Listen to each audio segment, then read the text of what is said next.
Okay, so here we are. We're going to make the new battery interconnecting cables and the inverter cables for our solar installation. We're going to be installing a Magnum Energy MSH 3012H hybrid inverter in this unit. I'm going to do a separate video on this unit, go over the pros and cons, why I picked this video, plus the installation. But for right now, we're just going to focus on the cables. So the manual calls for 4/0 cable for these. So that's what we're going to be making. So first thing you need is a roll of good 4/0 wire. This is 600 volt, rated up to 105 degrees Celsius. The manual calls for 90, so we're well over that. So first thing you want to do is make a good, nice cut.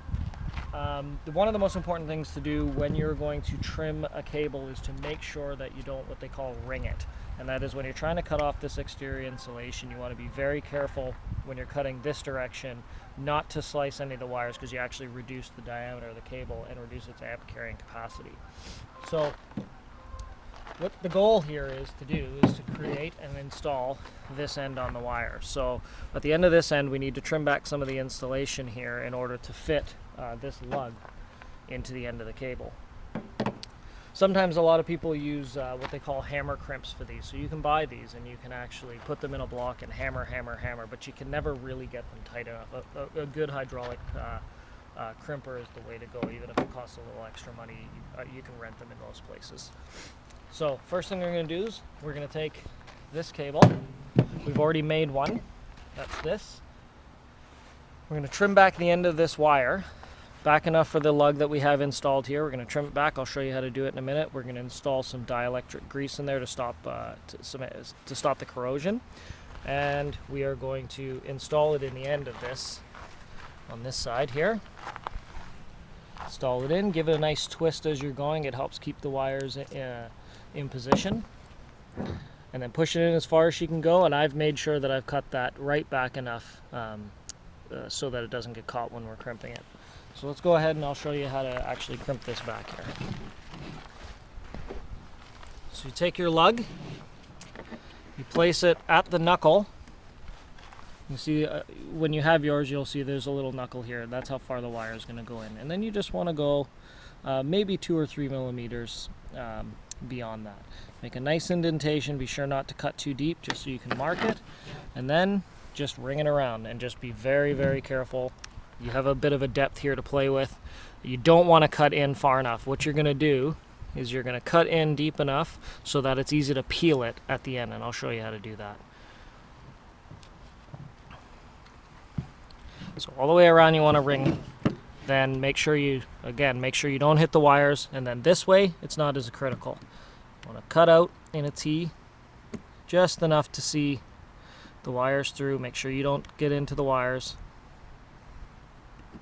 There you go. Now you take it, peel back nice and easy. See how it's tearing? It's tearing all the way around. Pull it off. It's a nice piece of wire. Now what I do is I take my dielectric grease. Try not to split these cables. You want to keep them nice and tight. So on the end, take your cable. I like to squirt a nice amount in there, and I can always wipe it away afterwards. I like it to squirt out. So that's it, and this is now in the setup. This installs in. You follow the instructions on how to do this. So this crimper, the way it works is you just press, and it'll click and crimp them all at the same. So being installed, this just looks like push that in, pop.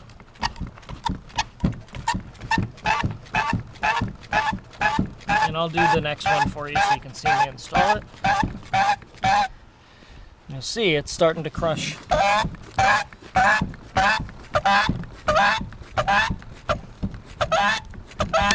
And then it clicks.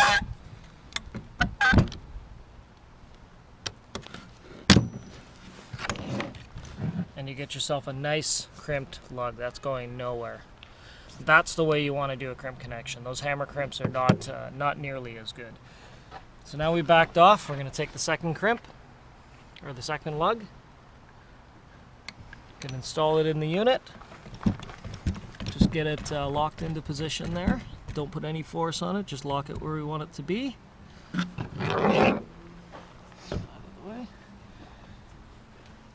Take the second one that we just made.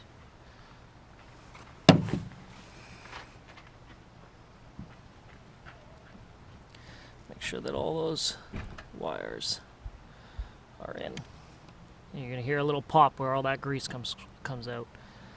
Oh, didn't do it that time.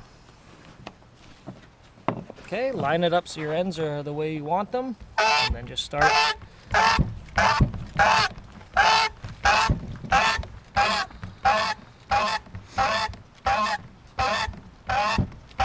see that grease coming out there. We'll wipe all that off, but that's good to prevent any corrosion later on.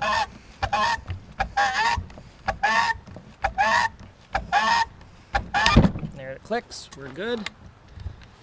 Back that off, jaw, release it, and there you have some good inverter cables. So we're going to go ahead and make all of the interconnecting cables. These are the ones that actually go to this lug, to the quick disconnect, the Type T fuse, 400 amp fuse. We're going to make the rest of the battery terminals exactly the same way, just making sure to measure. So we'll go ahead and show you that in a minute. Now that we have all of our interconnecting cables and inverter cables crimped and made, what we want to do is seal up the joints here. Sometimes people do it with heat shrink tubing.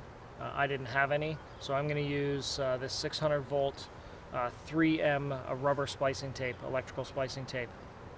You want to make sure that you get all of the grease off of here as much as possible. You don't want to use any sprays or solvent sprays because you don't want it to get in here and get rid of the grease that you have inside. So all you do is you peel back the back, so it's a little bit sticky. It's not very sticky stuff. You want to start out like that, get it nice and tight, hold it down with your thumb, pull. It's rubber, you see it's got a little bit of a stretch in there. It gets a nice seal, and you want to just pull that back, rotate around, seal that joint.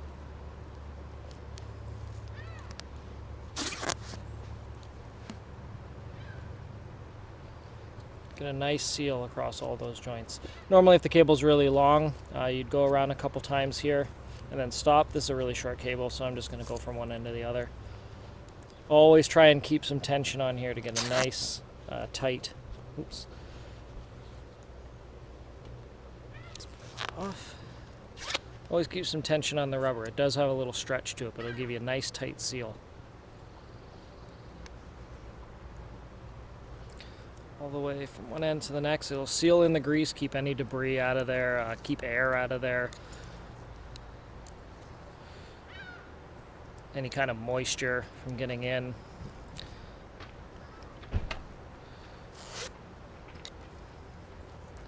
Again, put some tension on there. Go all the way, wrap it all the way around.